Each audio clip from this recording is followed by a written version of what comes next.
Testing. Does this work? Works.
Yeah, okay.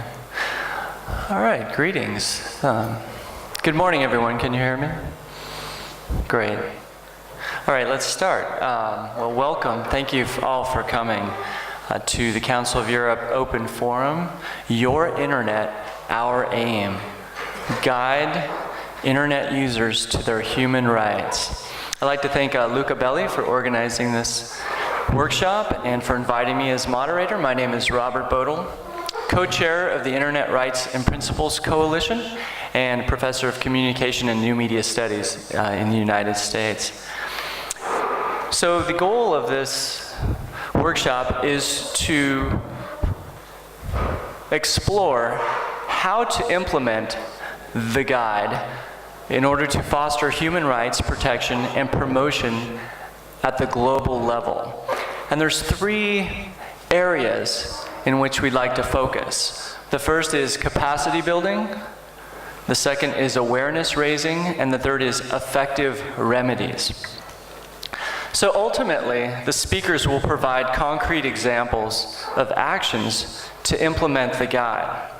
So let me just speak very quickly about the format, then I'd like to introduce the speakers. So the format is open. It's an open participatory format. There are no prepared statements, except for an opening statement by Jan Kleijsen. And what the format seeks to do is to solicit suggestions from the audience. So we will go to the audience very quickly in this workshop. So our speakers today are Jan Kleijsen, Director, Information Society and Action Against Crime and Director General of Human Rights, and Rule of Law, Council of Europe. We also have Marco Pancini of Google, Francisco Vera of Derechos Digitales, Tanal Tang, Estonia Thematic Coordinator of Information Policy, Council of Europe, and Deputy to Permanent Representative, Brett Solomon, Access Executive Director, Lee Hibbard, Internet Governance Coordinator, Council of Europe, and special guests, Marian Franklin, Professor of Global Media and Transnational Communications at Goldsmiths University of London, and also my co-chair of the Internet Rights and Principles Coalition, as well as Ricky Jorgensen from the Danish Institute for Human Rights, and they will be participating as well. So I'd like to now turn to Jan for an opening statement. Thank you very much indeed, Robert. Good morning everyone. A few words to introduce how this guide came about and what we, at least at the Council of Europe, hope that it can achieve. The document that you have in front of you was adopted by the Council of Europe's Committee of Ministers, that is bringing together 47 member states, in April this year. What it highlights is that for our organization, human rights and fundamental freedoms apply equally offline and online, and that the state members have the duty to protect and promote these rights and freedoms. I think the guide comes at a particularly timely moment when there is a lot of evidence that on the part of internet users, trust has been eroded. There was recently a report by Pew Research which reported that there was a vanishing trust, as I just mentioned, mainly because of apparently reasons given government and corporate surveillance. There's also, interestingly enough, a study which was brought to my attention a few months ago by the University of Malta, from which it appears that a majority of users don't trust their governments online or as regards their online communications, but interestingly enough, an even far greater percentage doesn't trust companies with their communications. So that is, I think, something to reflect upon. Now, what the guide aims to do is to help ordinary users to understand better what their rights are, already existing rights on the internet, and how possible interferences with these rights can be remedied. When you look at the guide, you will notice that it is written in at least if you're familiar with Council of Europe legal documents, or legal documents by other organizations for that matter, not to mention the terms of service by most internet providers, that it's written in a very direct and, we hope, accessible language. You have the right to this, and you have the possibility to do that. That is very deliberate. It's actually the first time that in our organization, our Committee of Ministers has adopted such a, in a way, non-legalese document. But we hope it will be somewhat more accessible to the user than I think the average 40 pages of terms and conditions that most service providers put to us on the screen. And the question I always ask the audience is there anyone in the room who's actually read all these 41 pages of the existing terms and reference of service providers? And I would be surprised if there were many hands that went up. So we hope that there is, thank you, Jack, it's encouraging to see that someone has taken it. But we really hope that the guide will be more accessible. We also hope that it will be a starting point for a collaborative process between civil society, governments and business to ensure that, first of all, national legal frameworks are in accordance with human rights, that citizens have a better understanding, users have a better understanding of how they can ensure that these rights are respected, and that it will also serve as an encouragement to online platforms to take their corporate social responsibility serious, and something what we would very much, of course, like them to do, and I'm addressing myself to specific representatives of platforms here, to check whether their terms of service and the way they treat their customers is in accordance with the principles in the guide. Something that I should mention is that the guide doesn't create new rights. What is in there is already existing case law, based on existing case law, rights found in the European Convention on Human Rights, and already decided by the court. So in principle, users, at least in the 47 Council of Europe member states, could already invoke these rights before the national courts, referring to the case law of the Strasbourg court. The document also makes reference to a number of other standards that have been developed by the Council of Europe. But as I said, it brings together existing rights. It's not inventing or codifying new ones. Now, what do we aim to achieve? And I'll be brief, Robert, here, but this because otherwise you've already introduced it, is, as I said, empower the user, map existing remedies, define, and we very much hope that this meeting here will contribute to that, a best practices approach on to see how state and business actors can effectively implement these rights, and also develop the capacity of all stakeholders to strengthen the protection. We, of course, need you to find the solutions to this. The guide will only be as good as its implementation. If users are not made aware by business, by governments, through civil society, what their rights are, even the best or the most accessibly drafted document will not do the trick. So we hope that will happen. After the French Revolution, a wonderful document was, and I'll end with this, was drafted, which was the French Declaration of the Rights of Man and Citizen. Unfortunately, at the time, no implementation mechanism or process was foreseen, and it took rather a long time for those principles to become human rights law. And we sincerely hope that with our guide, we don't have to wait 200 years, and that we'll be a bit quicker in getting some of these rights being effectively respected. Thank you very much, and I very much look forward to your contributions. Thank you, Jan Kleijsen. I would like to make some reparations for an oversight. I forgot to also introduce Maja Rakovic, Chair of the Steering Committee on Media and Information Society of the Council of Europe, who just arrived last night. So also, thank you for joining us. So now we're putting this question to the audience. So how can the guide be used to foster human rights protection and promotion at the global level? along the lines of capacity building, awareness raising, and effective remedies. So I'd like to open it up to the floor now, and we can start soliciting or volunteering suggestions, also identifying problems or challenges.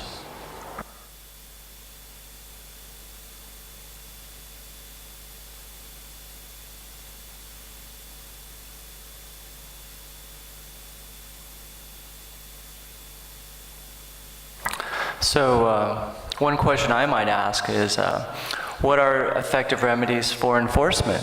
Just jumping right to effective remedies. The third emphasis, how could the guide be used to protect people from government intrusion online, such as mass surveillance?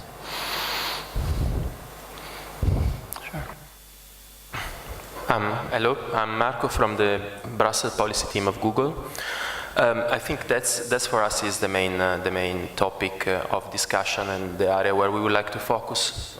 In terms of remedies, I think there are a lot of things that we can do in order to raise awareness on the existing remedies. First, in the community of legal practitioners. So make sure that judges, law enforcement, ombudsmen know exactly what are the tools that they can put in place in order to enforce user rights, especially in the online environment, which is something new for most of them. From this point of view, there are a lot of synergies that can be found with existing institutions. I know that the Council of Europe is already working with the FRA, so for the agency in focus in protecting, the Commission agency in focus in protecting fundamental rights. I think we could also involve ERA, which is the other agency, body, institution looking after all the literacy programs and update program for legal practitioner in Europe. That's something that can absolutely be done together with the industry. We would be more than happy to have a discussion on how to be part of this. On the other side, we also need to work on raising awareness in the user about their rights. What rights they can enforce towards company, industry, and towards government. What are the tools that can be used in order to enforce these rights? Where to go and what to do.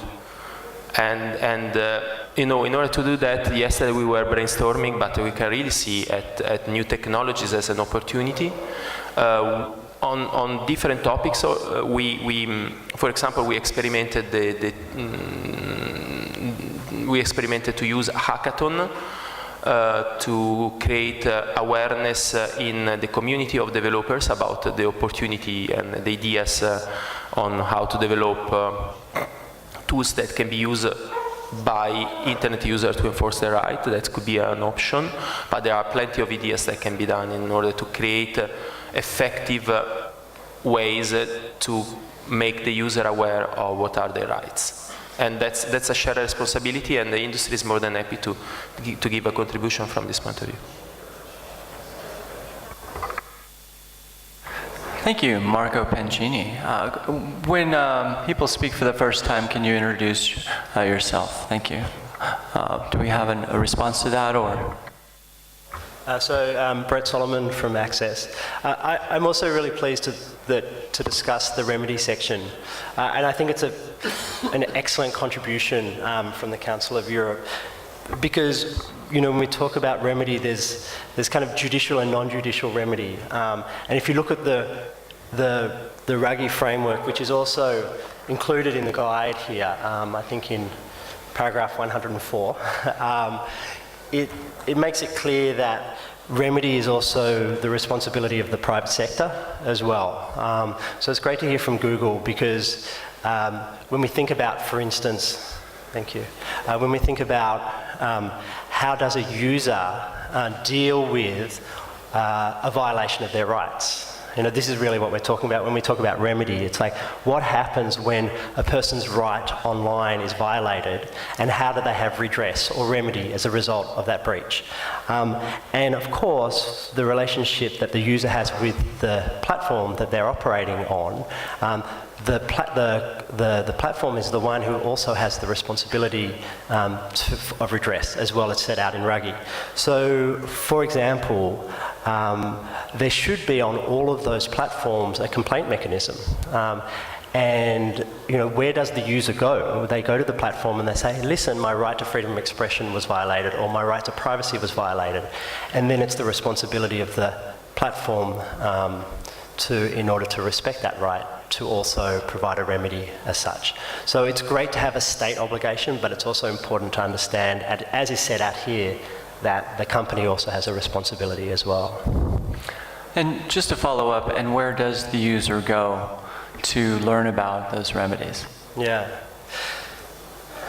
I mean, I think it's great that we've jumped into remedy, but the first point in all of this is, I don't believe that the user knows that they have rights online, or even offline. Does the citizen know that they have rights, and how do they enforce those rights?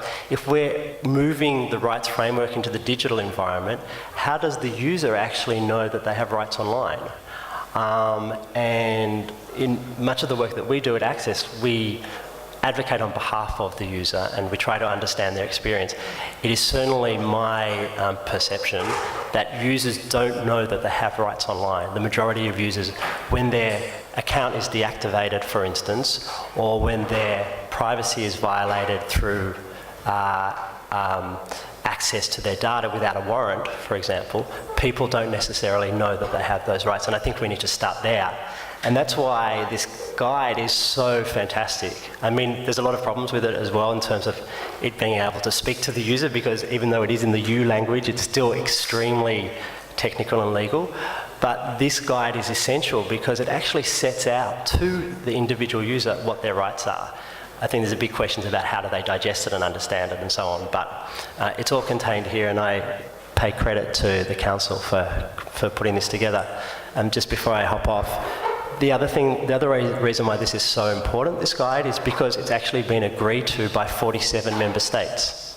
47 governments have committed to this, and you know, if people know about the makeup of the 47 member states of Europe, it's not just the so-called democratic states, but it's also a spectrum of countries, so it's excellent as well. Thank you for that. We have a response. Ricky? Yes, I don't know if it's a response, but I can continue the conversation. My name is Rikke Frank Jørgensen. I'm from the Danish Human Rights Institute, and I've been involved in the drafting of the guide as well. I agree that the guide is an important document, and it's an important standard-setting document. And along with many of the other Council of Europe declaration and recommendation in this area, it really addresses on a relatively concrete level the translation between human rights and ICT internet-related issues to an extent that you don't see very many other organizations dealing with. And I think that's really, I mean, Council of Europe really serves credit for doing that.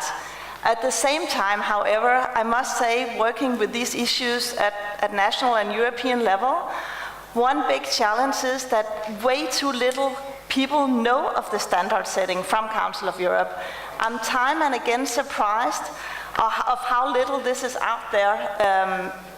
For instance, in Denmark at the Danish Internet Governance Forum, even within the circles that are relatively knowledgeable about these issues.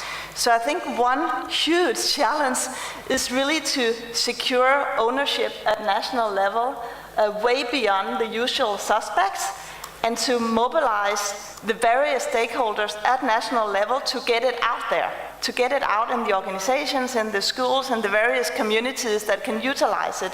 Because otherwise it will just move around in these relatively small circles where we can all say that this is an important document and it's important that human rights have been translated, as they are also in the charter that we discussed yesterday. But in this setting. So I think that's really a crucial factor for success. It has to go way beyond where it is now, and we really have to have some local ambassadors, and Council of Europe can't lift that task. For that, we really need people at local level, communities, organizations. So that's one huge challenge.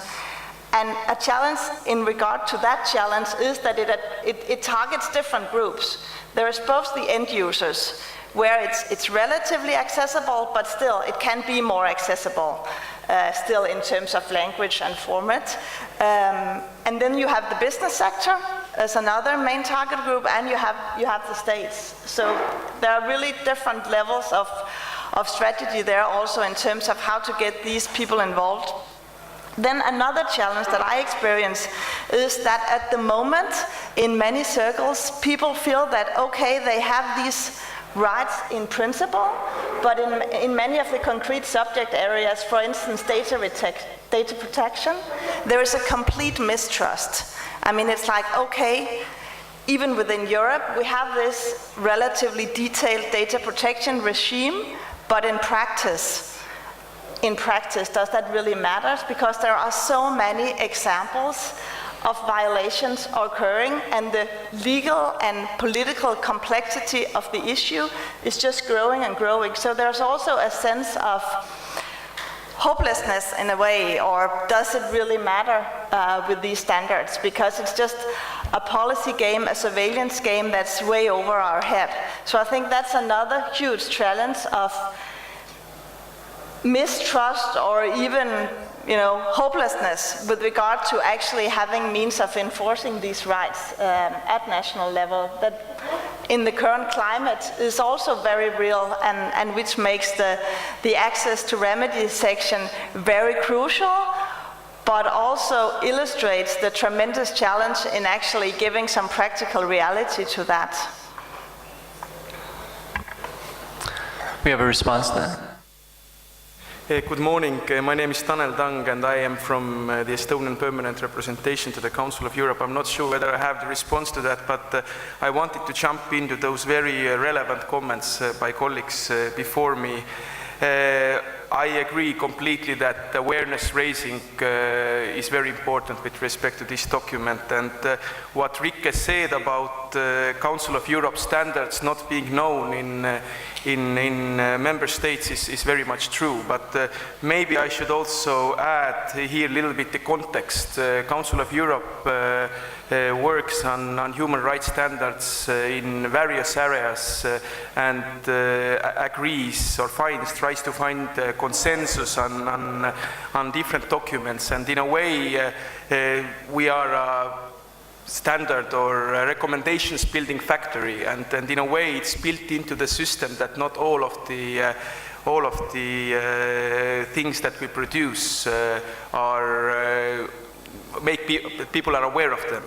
And of course we also have to bear in mind that the budget of Council of Europe for 1 year is 240 million euros. To put this into context, for example, European Parliament spends nearly as much money moving from Brussels to Strasbourg. So this sets a limit to our work as well. And of course, the fact that we are an intergovernmental organization and we have to agree on a text which is acceptable to everyone, and sometimes we have to come up with a language which is maybe not so clear, and this helps, of course, everybody to be on board, also those countries who maybe would have problems with some of the things which are in the document. I think what we should do, we should have more resources to this guide. We should have training programs. We should have awareness seminars in different member states. We should, of course, translate the guide to different Council of Europe languages. the local actors should talk to their governments, should say that this is an important document when we start the next negotiation cycle for the next budget. Then when some of the countries propose that there should be more resources available for this part of the organization, then there would be as much as countries, as much as member states supporting this. So I think that this is very important. Now the second thing, when it comes to remedies, I think it's very important that also this is localized.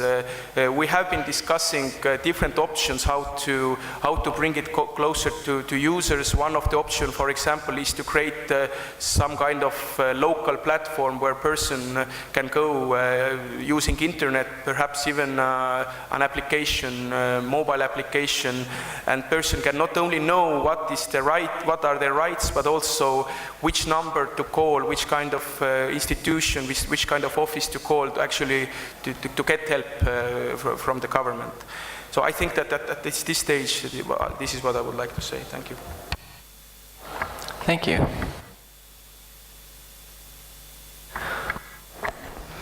Hello, Marianne Franklin, co-chair of the Internet Rights and Principles Coalition. Yes, I think the Council of Europe is doing extraordinarily important work. When we think, and we need to recall, as Brett has reminded us, there are 47 member states in the Council of Europe. This is a third, if not, I'll get my arithmetic right, this is almost a third of the United Nations. So I understand the use of the word global, but practically my view would be, if you want to understand global, there are three issues here that have been brought up, particularly in terms of resources. First of all, target audience. Secondly, geography. Thirdly, level of implementation. So if I could very briefly mention each of those. First of all, you have limited resources. We all have limited resources. Hence the reason to be very selective in how you use those resources. I think with 47 member states, which include governments such as the UK, the Russian Federation, and all sorts of countries, Western Europe, who all have very, very different, clear and passionate views about what constitutes rights online and what constitutes the government's responsibility to their citizens. And these views are held very, very strongly. So this makes the work that you have extremely important amongst 47 member states. So to my mind, for this guide to really start to speak to those for whom it is directed, it needs to focus and burrow down in those 47 member states and achieve its objectives there. Now that to me is global, but not global in the sense of everywhere, everyone, all the time, okay? So that's the geography and the target audience. Could I just make a point about that? Who do you want to communicate to? Primarily, Brett brought up the fact that, of course, we're all dealing with different audiences. If you're talking to 12-year-olds, you would not use this guide. If you're speaking to lawyers or legal counsels and university managements, hospital managements, high schools, where more and more education is going online, access, freedom of expression, data retention issues are more and more issues of the day. If that's your audience, then this guide is absolutely brilliant. Is this your audience? I would strongly recommend this become your audience. Middle management, legal counsels, heads of schools, because they will understand the language. They have to work with this language every day. So there's this middle ground that I think is being missed out in our attempts to be global. This is the Charter of Human Rights and Principles issue as well. We're trying to be too global. I think 47 member states has got your work cut out for you. So my final point would be the level of implementation. I think if you can work that through as in how you distribute it to your managements in hospitals, schools, universities, libraries. And then I think you can use sort of resources you have extremely effectively, and this guide will speak to whom it matters. They're making decisions every day that affect the ordinary users that you want to protect. So that's my point at this point in time. Global, 47 member states, good, but that's enough for now. Thank you. Hello, my name is Hamada Tadahisa. I'm from Japan. I just want to add one comment. I am a university teacher and I teach social information studies. And in Japan, university level, they don't put so much emphasis on human rights. But I found this document online this year, and I think it's it gives very broad perspective, especially in Japan. So I use this document as a material of my lecture. And just 2 weeks ago, I had a lecture to officials of local government of Tokyo. And the theme was internet and human rights. And I introduced this document to the government officials. And the half of my lecture was based on this document. It was very informative and learning materials, I think. So, thank you.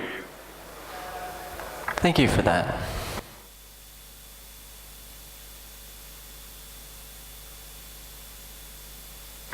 Thank you, Chair. Mario Timer from the European Union Agency for Fundamental Rights. I would just come back on 2 points and then send back a question to the audience.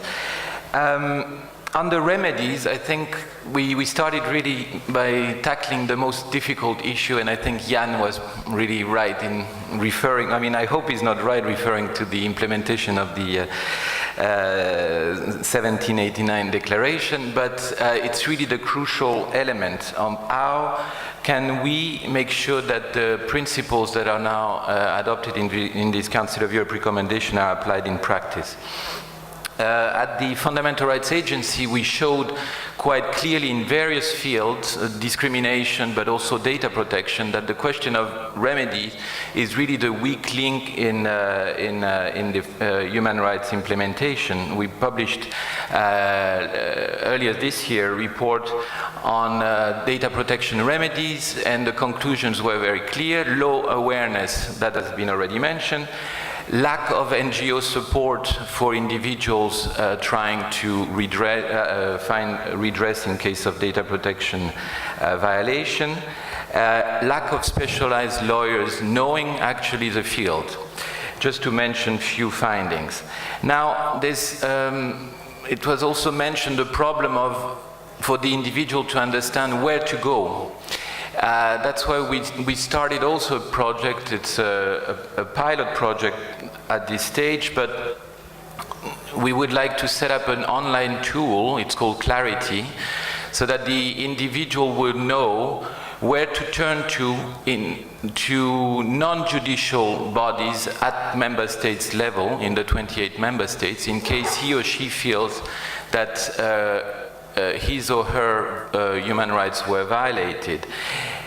We really think that while judges, of course, can play a very important role, it's still a very big hurdle for most of us to go in a court of justice, and therefore we really underline the importance of non-judicial bodies in the field of data protection, of course, the data protection authorities, but in discrimination there are other fields, and the question of ombudsman was also mentioned. Now my question would be out of interest really to Marco Pancini, because I'd like to understand how Google basically started in the implementation of the May 2014 judgment of the Luxembourg court, because now it's very clear. You use your search engine. At the bottom there is a very interesting disclaimer saying if you want to take off this link, follow this one, and I just read the FAQ very simply, very user-friendly, and I was wondering whether how did you reach this approach? And my question is, of course, linked to the guide.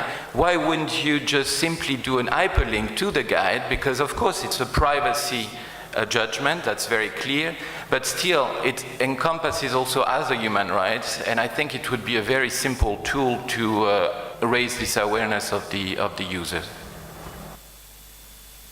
Thank you for that. Thanks for the question. Actually, the guide and the whole discussion around the implementation of fundamental rights online has guided us in the implementation of the decision of the court.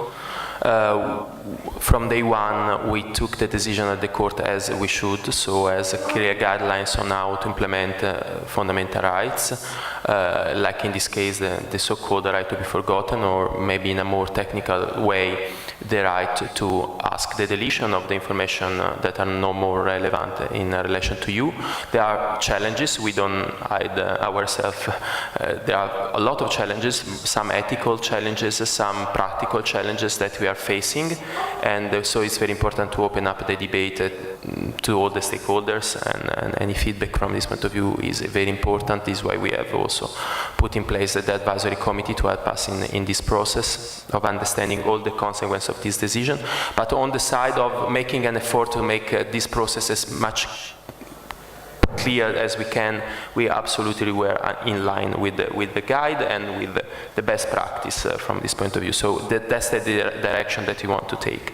On the hyperlink, I think we have done something less visible, but in my opinion more important than the hyperlink. So when we had to draft together with other civil society groups and other stakeholders, the contribution and our amicus brief in the Delphi case, we made clear reference to the guide. Because what we think, and again, sorry if I repeat myself, is that the remedy part is in the guide, the part that we feel is more important. So the principle, and now implement the principle. On the raising awareness, I think we can do much more than simply adding an hyperlink. The hyperlink is a very good idea. I will discuss this with the team, but I think we can do much more, and probably taking the time to sit around the table and thinking how to really put in place some effective tools to raise awareness on the guide among the community of internet users could be an important step forward in this direction. Thank you for that.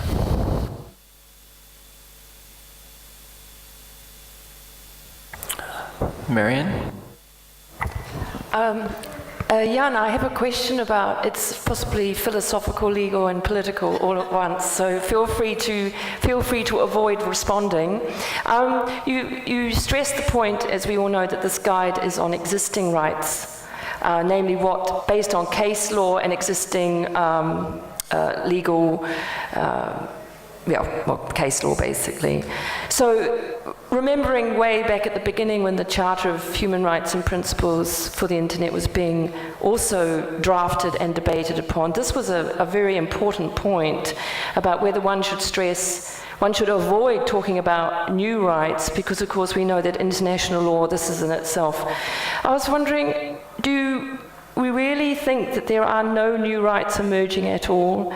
A guide like this is talking about what has happened up to today. How do you address the really changing context in which people are engaging in their everyday life? Would you dare to suggest there might be new rights emerging? Thank you. I think it's almost certain, Marian, that there will be new rights emerging. There are a number of important cases before the European Court on Human Rights. Many of you will have heard of the Delphi case against Estonia, which was appealed before the Grand Chamber, so there'll be a new decision coming on that. There are other very important cases relating to freedom of expression and the internet currently pending. Not to mention surveillance. So yes, which also means that the guide will no doubt have to be updated. That it is a living instrument. We will certainly do our best to ensure that happens. So the answer is yes, there will be new rights, and there will be, or at least new rights. The definition will be further refined. Totally new rights. Perhaps yes, but what certainly will happen is that the case law will be further refined and will shed more clarity. Both, by the way, by the court our court in Strasbourg, but as the Google case shows, also the court in Luxembourg is very actively developing its case law on this. And as most of you will know, the European Union as such will adhere to the European Convention on Human Rights fairly soon. It's an obligation under the Lisbon Treaty, and therefore by then also the courts, the Luxembourg court's case law will be have to be fully in line with that of Strasbourg as regards the convention. Thank you. Thank you. I think we have a discussion going. We have a response to that, and then we'll go. Thank you, and I find that very encouraging. Lawyers tell me this, I'm not saying it, that of course because it's case law, this is inherently a cautious endeavour. It's not designed to get ahead of what is already being ruled upon. So this, in fact, leads to another issue that some people might argue that to use a metaphor, that the train has already left the station, and that most of us dealing in this area in terms of remedies, which is based on judicial procedures or complaint procedures, the train has long left the station. So this is something I'm addressing to all of us. How do we deal with this need for lawyers to ask lawyers and judges particularly, and managements, to think ahead, when in fact they're having to deal with the now? This is getting really philosophical. How do we actually deal with the aspiration and the needs that we're not even sure about yet? Because by the time you bring out a guide like this, people are saying, well, yeah, right, that's so yesterday. That's what I'm hearing from some of my students, for instance. Thank you. Yes, a short comment and little building upon what Jan said. The mandate, I mean, maybe I'm now a little bit bureaucratic and technocratic, but the mandate that the Council of Europe had in producing this guide was very clearly to build this on the existing rights.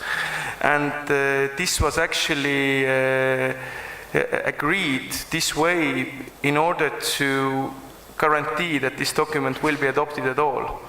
Because I think that it was somebody already before me who said that this group of 47 member states includes some countries that have very different understanding of human rights than maybe some others do.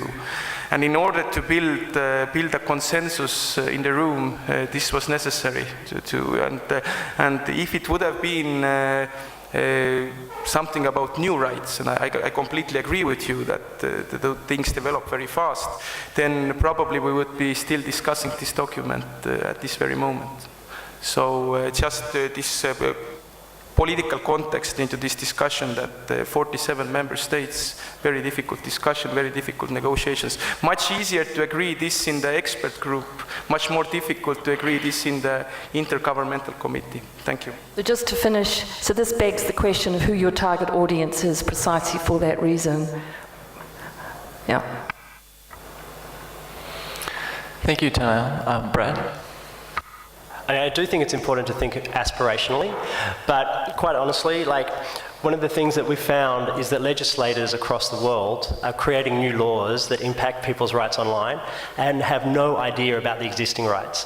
I think when people probably saw in the US context with SOPA PIPA, I remember I went to a protest and somebody had a sign which said, it's no longer okay to make laws about the internet without understanding how the internet works. And I think that's exactly the situation that we're in. But it's not only about legislators, it's actually about judges. We've started to do some judicial training. I think we should also think about the Council of Europe's the HELP program, I think it is, which is about training of legal professionals in the European context. We need to educate judges, because this is like a handshake, between those who uphold rights and legislate them and those who exercise them. And I think we need to think about it on both sides. So it's legislators, it's judges, and perhaps most importantly, it's police. Because there's a criminalisation of freedom of speech taking place all over the world.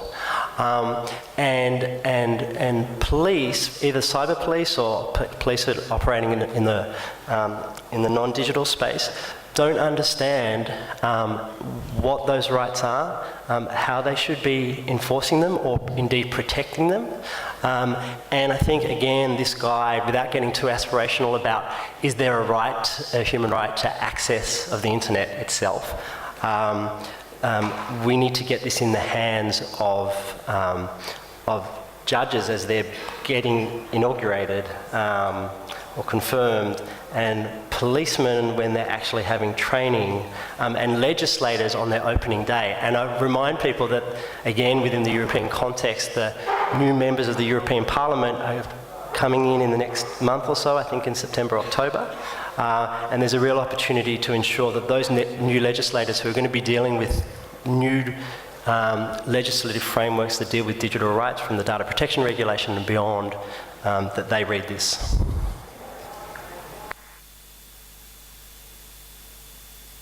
Hi, my name is Ted Pallas. I'm from Simon Fraser University in Vancouver, Canada.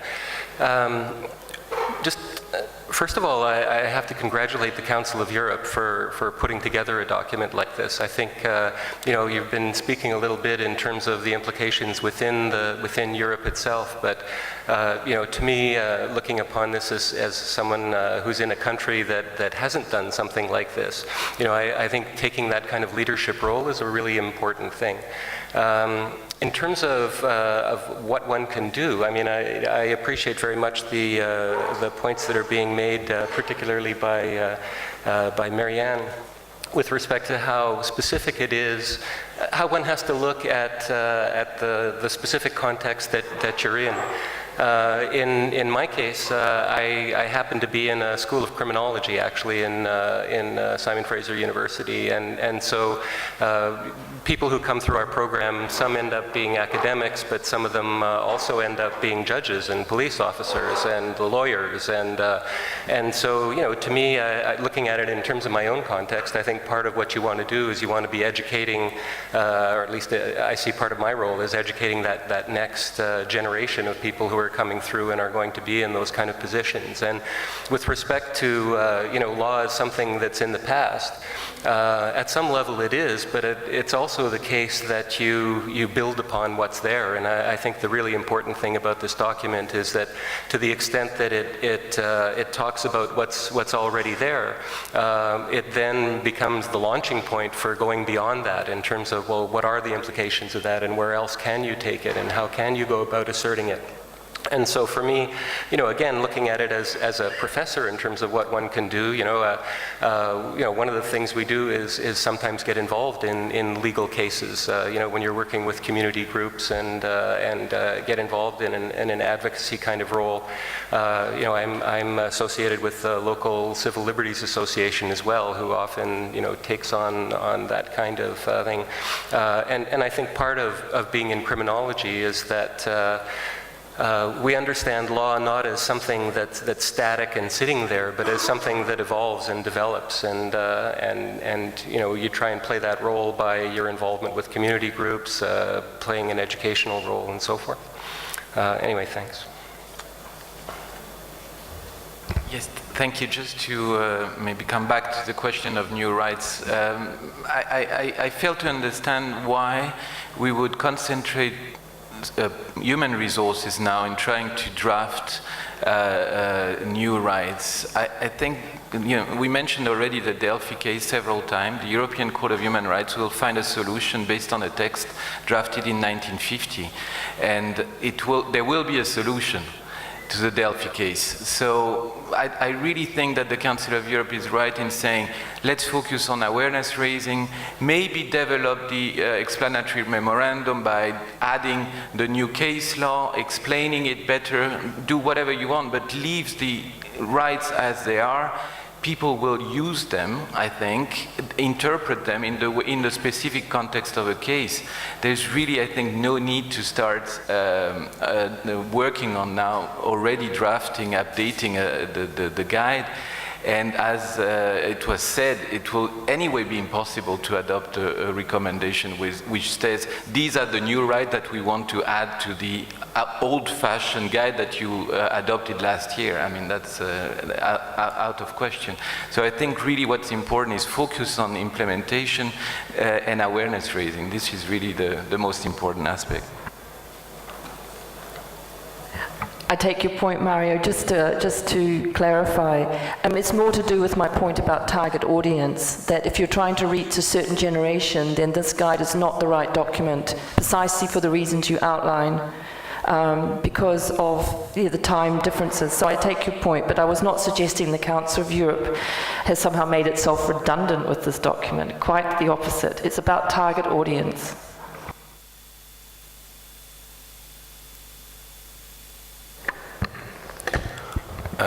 My name is Nicolo Zingales. I work for Tilburg University, and I'm a fellow for Center for Technology and Society in Rio. And I just wanted to make a point regarding the need, in order for this human rights to be practically respected, to involve the platforms. So I commend the work done by the Council of Europe with this guide, because it gives some practical directions on how to implement human rights. And it is more specific than what human rights treaties provide in their provisions. However, it still retains a certain level of generality, because indeed the mandate of the Council of Europe in doing this is limited. They cannot go beyond the case law, as it was said. So this guide refers to what the case law says. However, users are not probably going to look themselves into the case law. So it's important, I think, that someone does this effort of reviewing the extent to which online platforms are, in their terms of service, complying with what the case law is saying. So in that regard, I just wanted to say at CTS we are using the guide of the Council of Europe to exploit the directions that the Council of Europe has given, and review the terms of service of a number of online platforms. And we hope by the end of the calendar year to come out with a website where users will be able to cross-check the extent to which the platforms are complying with the rights that are the focus of this guide. And this, to some extent, resembles the work that is being done by Terms of Service Didn't Read, which is a very interesting initiative.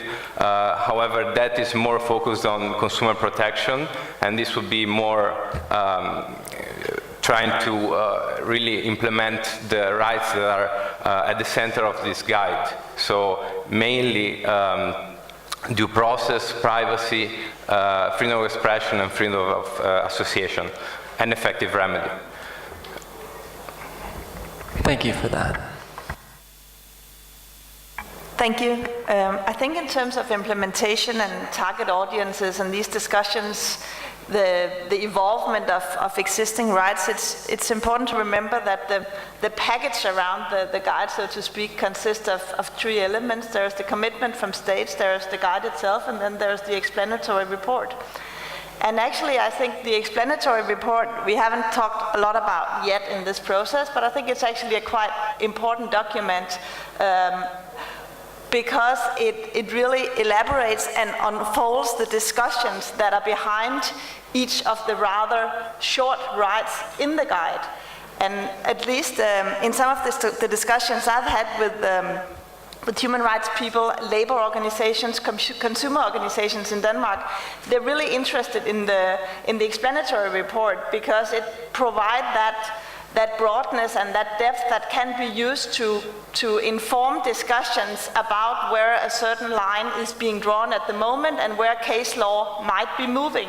So also for teaching, for educational purposes, I think the explanatory report is an important document, and I agree with the previous suggestion that focus should really be on securing that document is regularly updated as new case law evolve, because that's really the basis for the shorter text that we have in the guide.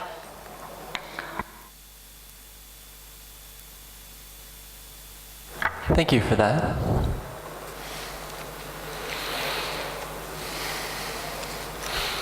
Other questions or responses? Yes.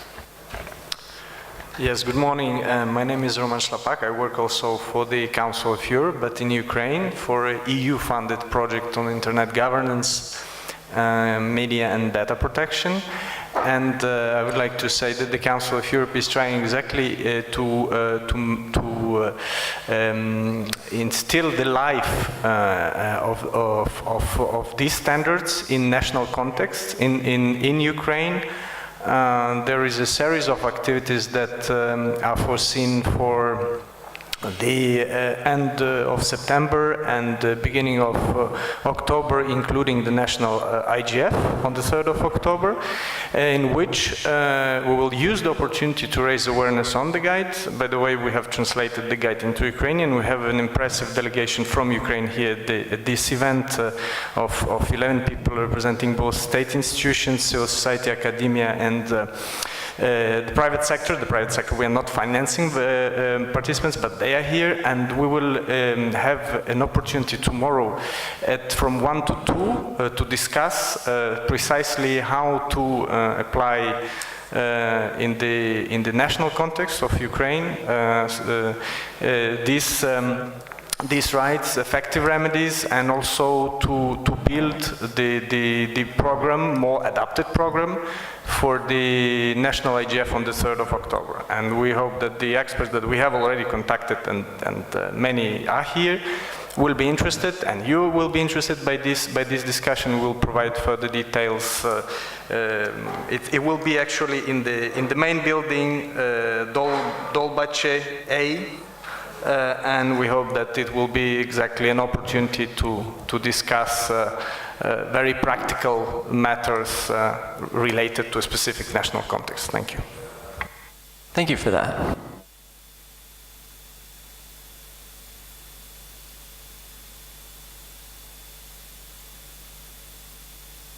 The floor is open.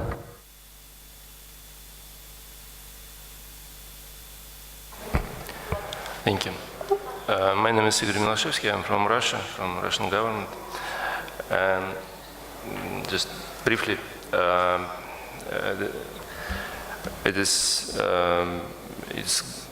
great work done to develop this guide, and I found. State your name. Igor Milashevsky. My name. And the great value of this document is that it is brought here on Internet Governance Forum, since the human rights, I believe, is the key point of view to analyze the Internet governance. And it is main link between multi-stakeholders and the main goal of multi-stakeholder cooperation. So in the document, the balance between human rights and their limitations, I mean the responsibility and protection of other people and third parties' rights are reflected.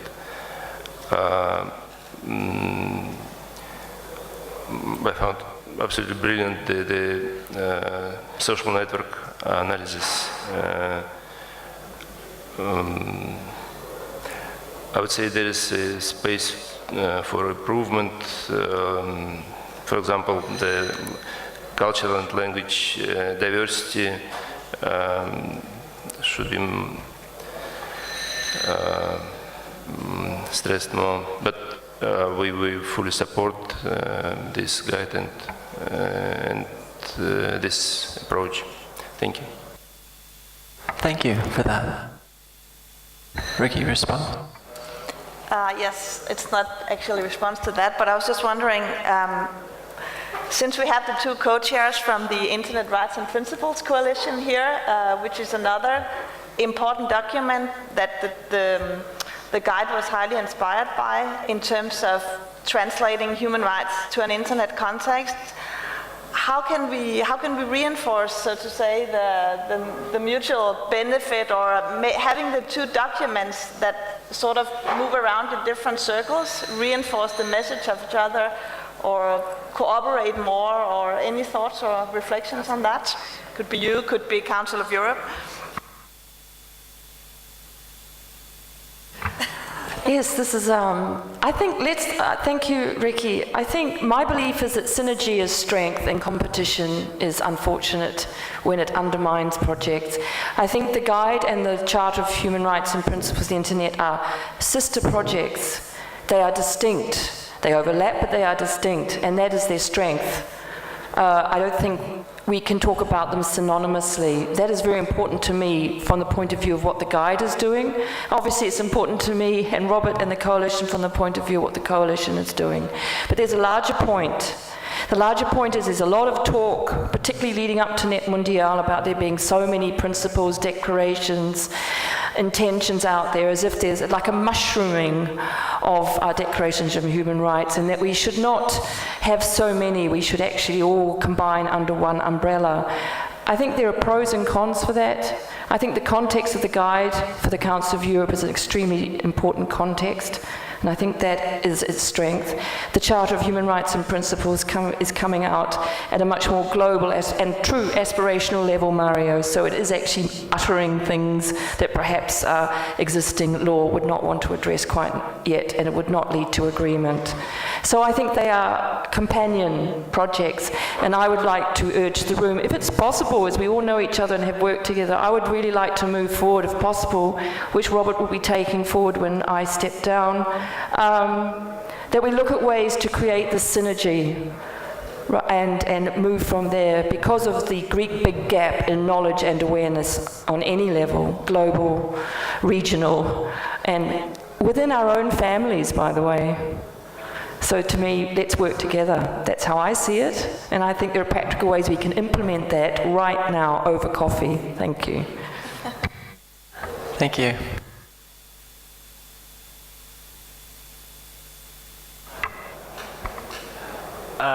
So Brett here from Access. I mean, I actually wanted to ask the Russian representative who just left, unfortunately, because I think the challenge is, how do you make this document live? Like, how do you make it real? And I think perhaps the Russian representative is no longer here, but representatives of states that are in the room. You know, if we look at the point about freedom of expression, it says here, you have the right to seek, receive, and impart information and ideas of your choice without interference and regardless of frontiers. This means that you have the right to express yourself online and to access information and the opinions and expressions of others.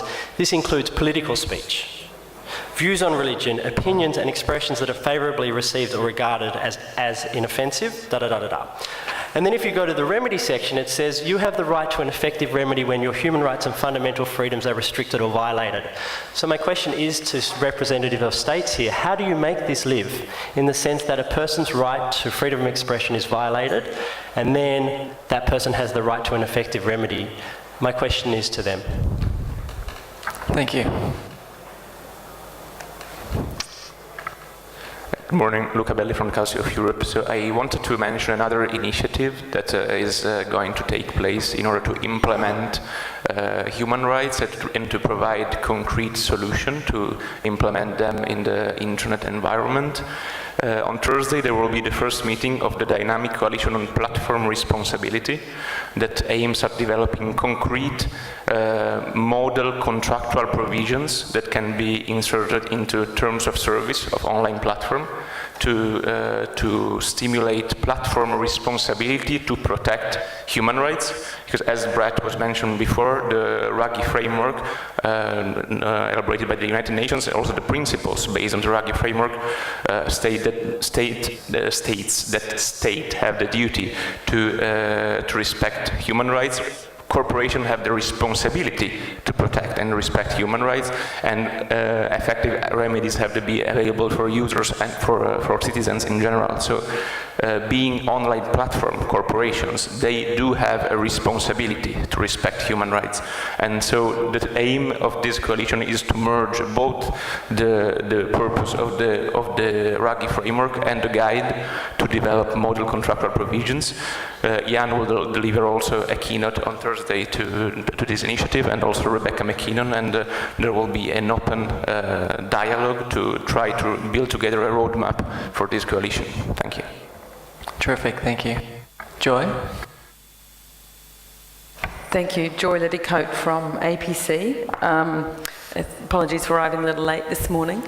I just have a slightly different point. It's not directly related to the one just made. It sort of more relates to reflecting about where we are in our discussions in the IGF on human rights. And I think it's just interesting to reflect on that in a multi-stakeholder environment. And I think about the first IGF I came to in 2010 in Lithuania, when the IRP coalition discussions were happening. Frank LaRue, the Special Rapporteur on Freedom of Expression, was there.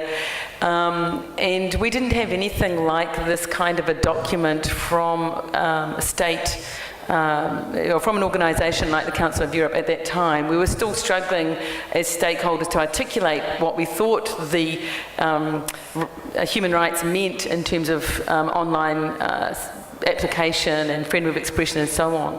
So I think it's great to see this initiative from the Council of Europe. I think it's really important to have this milestone where we have states or an organisation that's, you know, of states attempting to articulate what human rights means online in this way. I think that's new. I think it's innovative. I think we can critique it in terms of target audiences and uptake and implementation. And I think the points that others have made are quite valid. But I suppose my challenge is it would be great to see other states attempt this in a similar way, and to give expression, whether it's in their regions, sub-regional ways, or so that we can get that discussion happening among states who are the primary duty bearers in the human rights regime. And so I think this is something that at the IGF we can offer back to human rights bodies and human rights mechanisms, and that we should think about in terms of the sorts of quality outputs that the IGF is producing. And I think these are the kinds of practical outcomes from the IGF that should be documented and highlighted when and we should remember them when we think this is a talk fest and it doesn't result in things. It does. These are concrete things that are practical and useful. Just on that note, we're also, there is a roundtable on Friday morning, because the Human Rights Council in the United Nations is meeting next Friday to look at the right to privacy in the digital age. I think this document will be a useful input to discussions with member states about that roundtable, about that Human Rights Council panel. I'd encourage the Council of Europe to send it there in some way. And also if people have other inputs they think the IGF should make based on these human rights discussions, to share those at the roundtable on Friday morning. Thank you. Thank you, Joy. Hello everybody, my name is Diana Protsenko, I am from Ukraine and I'm representing academic institution and civil society, and I'm also a media lawyer. But now I want to say not about, for example, freedom of expression or access to the information. It's more important for us in Ukraine now to think about internet and about assemblies, participation, etc., etc. So addressing the invitation to join this process of making more and more effective this document, this guide, I would propose to maybe add or to make more effective the provisions of this point 3 about assemblies, association and participation, because, for example, in Ukraine now we are thinking and working at implementing e-democracy instruments, because for us public dialogue is now very important, public dialogue between society and authorities, and that is why as for me I think that it's important not only to provide certain provisions about the right of a certain person to take active part in different making certain decisions. It's even more important for us for stronger provisions about obligations of the country to provide this variety of electronic instruments via internet. That is why perhaps it's possible to make these provisions, so to say, broader or more informative and more obligative for the country. And the second point is about the division of responsibility between the authors of certain messages in internet forums, etc., and those who have certain administrative responsibility for such platforms. As for Ukrainian context, it's really difficult for judges and also for legislators to make this division. And that is why we really need maybe such a more clear recommendations from the international documents, how we can really implement this in our legislation. Where is the border of responsibility, the exact and clear division of responsibility? Otherwise, we still have a lot of suit cases and decisions of the court where they implement or use the norms of law differently, and that is why we need this help of this guide and to make it more and more clear. Thank you. Thank you. Good morning, I'm Francisco Vera. I work at NGO Derechos Digitales, which means digital rights. I'm from Chile. First, and before starting, I think it's really important that these human rights in the internet discussions can be conducted through multiple levels. I mean, there's a saying in Chile that says that we can walk and chew gum at the same time. So it's also important that we can have that idea, notion that we can work parallelly in strengthening our human rights system and see if there's the need to create new ones, but also start working on the implementation level, especially on the remedies level, which I think is the better outcome, or the thing we can take from this report is the emphasis that is placed on having this broad view of enforcement, not only the traditional judicial case, but also the ability to go to an administrative body, or to enhance the ability of the citizens to, or people to be able to gain remedy, not only through court cases or hiring lawyers. So, specifically from an outer Europe perspective, in Latin America, I am happy to hear first people from Brazil using the guide and from elsewhere. European regulation and this kind of documents also play a really strong role as a soft law instrument, determining what legislation and principles are being translated to Latin America sometimes. For instance, in the data protection field, there are many countries in Latin America that are enforcing new data protection laws with the purpose to actually gain access to the European Union or the European space in terms of be able to exchange data, but also to gain or to take that data protection standards. And that's where the challenge is also, like how can we use this document and move forward our local discussions. Maybe we are not the intended audience for this document, but also there's a value in it. Also in terms of how can we move forward and doing some advocacy work with this document, first there's the need to disseminate and analyze or try to work terms of service with the document, but also there's a challenge not only for the Council of Europe but for everybody to start working and communicating the content in a way that is effective. If you see the document, it's just a booklet with a font that is 8 points, so if you are not using a glass, you won't be able to see. So how can we move that to a better language in terms of targeting audiences, using design, and looking forward to how can we address audiences, as this is not only a Council of Europe work, it's also civil society, universities, private sector work to simplify the content, to interpret the content, to carry it forward. It's not only for us to wait these formal institutions to keep doing these documents. Actually, it's work of the civil society many times to spread this and gain more awareness on these principles. And finally, sometimes gaining this knowledge from people of the their rights also can lead us to social change.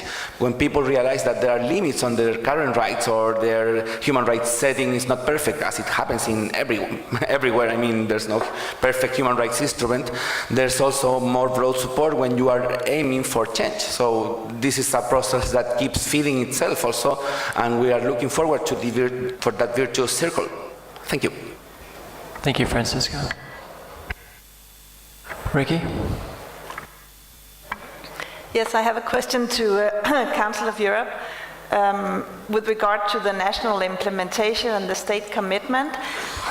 Now, transparency reporting is such a used notion these days. Do you have any thoughts on how to follow the national, or maybe even monitor the national implementation of the guide?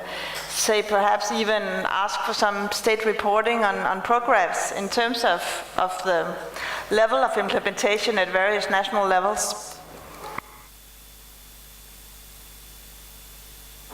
Thank you, and thank you for this question. My name is Maja Rakovic. I'm chairing the Steering Committee on Media and on Media and Information Society of the Council of Europe, which is one of the standard-setting committees of the Council of Europe. It's an intergovernmental committee where representatives of all 47 member states are present, as well as a number of observers from civil society and private sectors. And CDMSI, and I will use this name for the committee because it's shorter, has been involved in supervising the preparation of the guide and will be very much involved in follow-up of the implementation of the guide. What I would like to thank you all for this discussion. I think it's very important, and one of the reasons why I'm here is also to report back to the CDMSI, to the government representatives on what the conclusions and what the suggestions and our ideas are. And going back to those suggestions that have been raised so far, I do agree that local context implementation is very important because we speak globally, but we act locally. So unless it's on the ground, unless we see concrete examples of implementation, it's not a living thing, it's just an abstraction. So we will try to work more on that in the following. I mean, it's a work in progress. It cannot be done overnight. But as a first step, we are working together with the Secretariat, who is, of course, leading the work on developing this first online platform, which is at this point, it's information-based, but the idea was within the CDMSI already how to give concrete and useful input as regards national remedies, as regards, as you say, reports. It will be useful, for instance, to also to have inputs from other stakeholders from the national context to be included in this website. My view is that it has to be very, and I would agree with your approach that it has to be varied by a target group. It has to be in a way simple, but at the same time to have layers. So whatever layer whatever stakeholder you are, whatever target group you are, that you can find it. And one of the proposals, one of my proposals for the CMSI will also be to provide as much information as possible on the national remedies and also to other stakeholders. And it will be important to have concrete examples, and also importance of having, I don't know if it's feasible, and I don't know how soon it is feasible, but to have maybe sort of moderators for Q&A to sort of start to try to answer and reply to some concrete questions of citizens and users from member states, how they can address in their national context certain issues that they are facing, which are which concerns human rights, their human rights.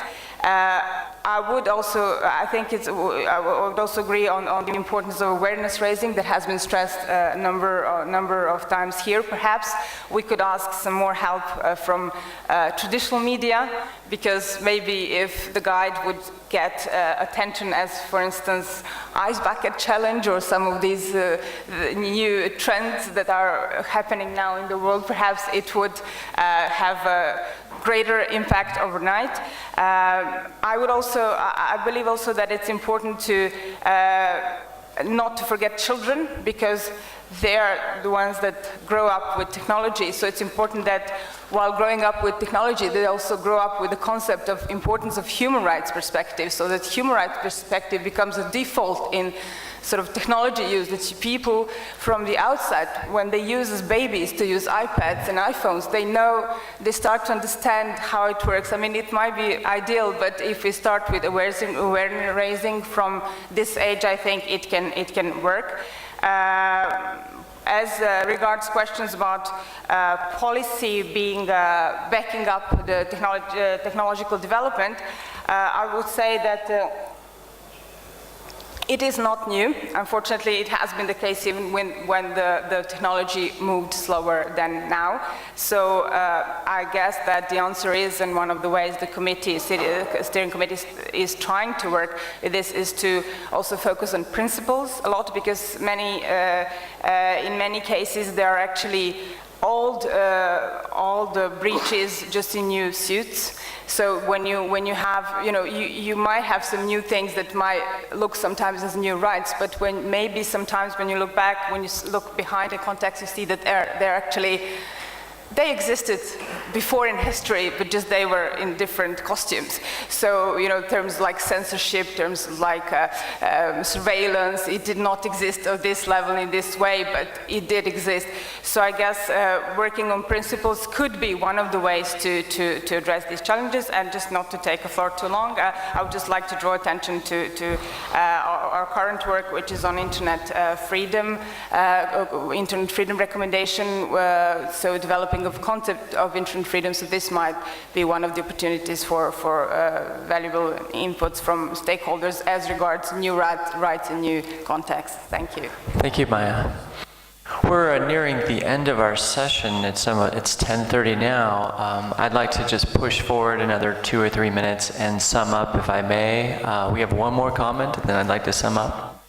Yes, very shortly, I think somebody should react on the question tabled by Brett. Of course, I don't want to take the position of Russian government and answer what they would do in protecting the freedom of expression, but there are some ideas floating how we could do it all together in the Council of Europe. And of course, one option, and I'm now really thinking out of the box, is to introduce some kind of monitoring mechanism. And of course, when I say this, I should immediately add that adding another layer of monitoring in the Council of Europe that already does a lot of monitoring may be problematic. But I think this is one way how to actually look how member states implement this guide. Because at the beginning, when we started the discussion, we said that the citizens in our member states, they often do not know about the Council of Europe standards. And one of the reasons is that actually when we agree the document, we put this document on the shelf, and we do not hold countries responsible. We don't hold countries accountable to that. So one of the ways is, out of this is of course some kind of monitoring, whether formal way or whether through the intergovernmental committee in the informal way. It's just the idea. Thank you. Thanks. Thank you for that. Okay, in way of sum up, we had challenges. This is a terrific workshop. I want to thank everyone. We have very concrete outcomes. We've addressed challenges and we've addressed concrete suggestions. In terms of challenges at the level of capacity building, we have challenges of education, challenges of lack of specialized knowledge among users, judges, private industry.